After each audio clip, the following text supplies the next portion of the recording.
अस्सलाम वालेकुम स्टूडेंट्स। अच्छा, नेक्स्ट जो क्वेश्चन है हमारे पास, उसमें आपको गिवन है टोटल 15 पेयर्स, जिसमें से आपने 11 सेलेक्ट करने हैं।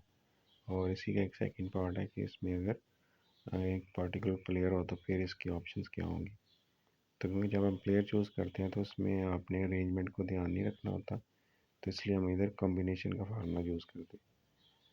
तो कम्बिनेशन का फार्मूला, ये जो परमुटेशन का फार्मूला होता है, उसी को हम आर फैक्टोरियल से डिवाइड कर देते हैं। जैसे 15C11 है, टोटल प्लेयर आपके पास 15 थे, 11 आपने सेलेक्ट करने हैं, तो 15C11 हो जाता है कम्बिनेशन। तो ऊपर 15 का फैक्टोरियल, नीचे 11 का फैक्टोरियल, और साथ इनके डिफरेंस का फैक्टोरियल भी आता है। ठीक है ना। तो परमुटेशन में ये था कि सिर्फ ऊपर वाले का फैक्टोरियल और नीचे दोनों का डिफरेंस का फैक्टोरियल। तो इसमें एक एक्स्ट्रा चीज़ आप साथ लिखेंगे कि नीचे वाले का फैक्टोरियल भी आपने लिखना।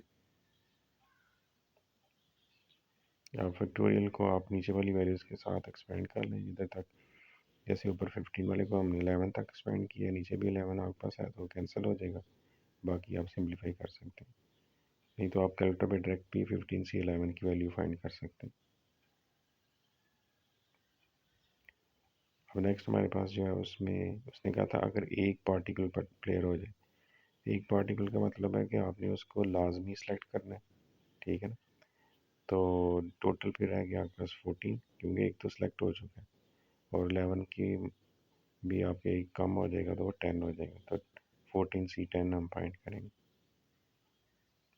अब नेक्स्ट जो है वो आपने प्रूव करना है 16C11, 16C10 और 17C11 के इक्वल। तो इसमें जब भी कम्बिनेशन ऐड होते हैं तो जो ऊपर वाली वैल्यू होती है उसमें 1 ऐड कर लेते हैं, और नीचे वो जो वैल्यूज होती हैं वो कंसेक्टिव होनी चाहिए। जैसे 11 और 10 है तो उसमें बड़ी वैल्यू लिखते हैं। अब देखें, इसमें दोनों का फार्मूला हमने लगा दिया। 16 फैक्टोरियल, नीचे 11 फैक्टोरियल, और डिफरेंस लेंगे तो 5 का फैक्टोरियल बनता है। ठीक है ना। अब दोनों में आपने फैक्टोरियल सेम करने, न्यूमरेटर के तो वैसे ही सेम है। 5 और 6 में से बड़ी जो है 6 को एक स्टेप आगे एक्सपेंड कर लिया। इसी तरह 11 और 10 में बड़ी 11 है तो 11 को एक स्टेप एक्सपेंड कर लिया। अब इसमें 16 का फैक्टोरियल, 5 फैक्टोरियल, 10 फैक्टोरियल हम कॉमन ले लेते हैं और अंदर एलसीएम ले लेते हैं। तो जब एलसीएम लेंगे तो 17/11 इंटू 16 बचता है।